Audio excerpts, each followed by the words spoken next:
Alexandre Dubé. Aussi véridique et authentique que son information.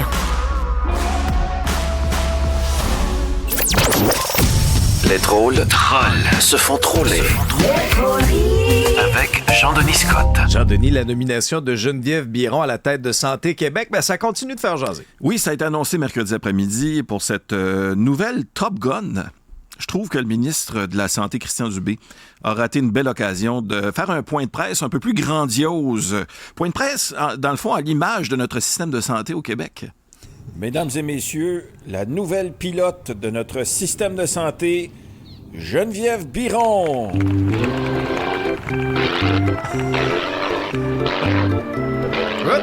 Let's go! On a le flop gun qu'on mérite. C'est ça finalement. qui arrive. Évidemment, l'opposition et les syndicats voient dans cette ancienne du groupe Biron une menace pour le système public. Finalement, c'est pas Top Gun, c'est jet privé. C'est ça l'avion, très très privé. Chez nous, ça commence. Un bombardier. C'est probablement un bombardier bien financé.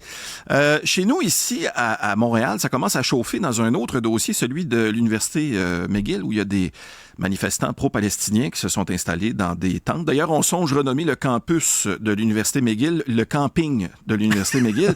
Les manifestants qui ont déclaré ne pas avoir l'intention de bouger de là.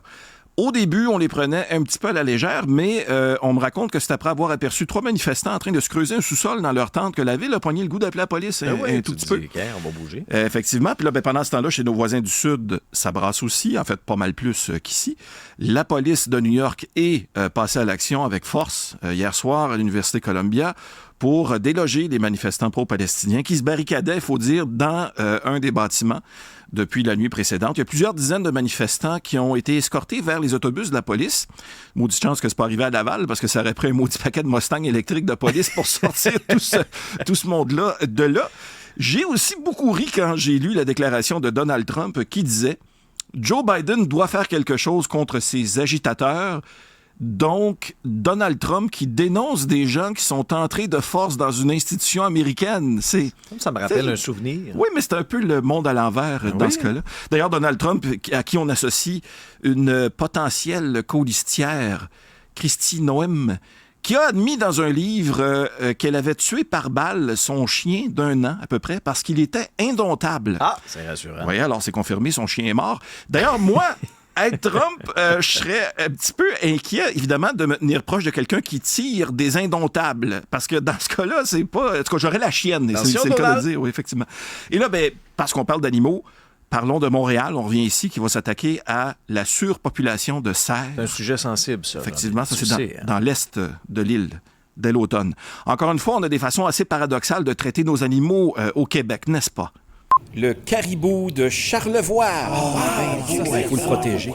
Le raton laveur du sud du Québec. Oui, il est tellement il faut le cute, vacciner. allez-vous faire des vaccins. Ah, un cerf de Montréal. C'est un 2 poids, 2 mesures quand même. Tellement. Mais en même temps, la surpopulation des chevreuils est devenue un gros problème, tellement en fait que, selon mes sources, François Legault compte aller rencontrer Trudeau à Ottawa pour demander les pleins pouvoirs pour... Non, mais c'est parce qu'on a dépassé la capacité d'accueil du Québec, donc ça c'est son prochain combat. Oui, et c'est les cerfs, comme on dit. Retourner en Virginie. Là, on parle un petit peu de télé, si tu veux bien. Parlons d'une de nos émissions fétiches de TVA. Le ou la grande gagnante de Sortez-moi d'ici est... Bon, je sais pas qui sera le ou la grande gagnante, mais cette semaine, il y en a 2 qui ont dit « Sortez-moi d'ici ». La première, c'est Émilise Lessard-Terrien, qui, appelons-la Émilise Déard-Terrien. Oui, effectivement. Pas facile de gouverner un parti qui a 2 co-porte-parole. Puis surtout que maintenant, chez Québec solidaire, comme on dit, il y a trop de chefs et pas assez de terriens. L'autre qui a dit « Sortez-moi d'ici », c'est Pierre Poilievre. Ah oui, qui a tenu des propos non parlementaires en Chambre. L'échange entre lui et le président de la Chambre, Greg Fergus, était savoureux. Ça s'est déroulé en anglais. Je vous propose un petit résumé de 30 secondes. When will we put an end to this wacko policy by this wacko Prime Minister? I'm going to ask the Honourable Leader of the Opposition to withdraw that term, which is not considered parliamentary. Mr. Speaker, I replace wacko with extremist. I'm going to ask to please withdraw that comment. I'll replace it with radical. No, That's his policy. I am not asking to replace. I'm asking the Honourable Member to just simply withdraw.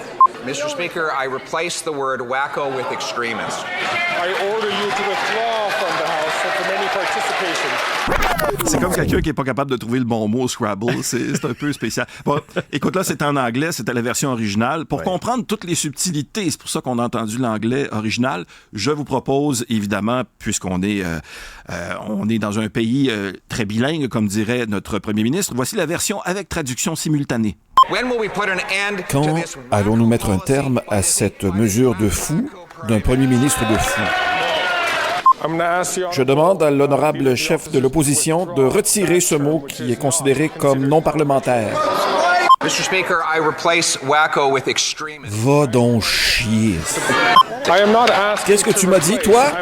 Mr. Speaker, I replace the word wacko. Je t'ai dit d'aller chier. Ça te tente-tu de siéger sur mon pied, toi, mon esti? Ah, c'est essentiellement ça. Oui, traducteur qui s'est donné des petites libertés éditoriales. Oui, c'est ça exactement. Encore une fois, c'est un traducteur des trolleries qui, lui aussi, est pas payé. Et bénévole. Oui, bénévole à notre rescousse chaque semaine. Et là, après qu'on a expulsé Pierre Poilievre, il y a le chef du Bloc québécois, Yves-François Blanchet, qui en a poussé une pas pire. Monsieur le Président me permet de vous féliciter pour avoir fait preuve de gros bon sens. Ça a été assez apprécié comme réplique et si tu permets, question d'équité, on va se laisser sur cette même clip qu'on a entendue, mais elle aussi en traduction simultanée. Ah oui. Ouais. Monsieur le Président me permet de vous féliciter. Va chier toi-même. Alors voilà, c'est comme ça que ça s'est échangé en chambre. Ah, que c'est divertissant. Mais, C'est du bon théâtre. Oui. C'est du bon théâtre. Merci, Jean-Denis. À bientôt. Salut.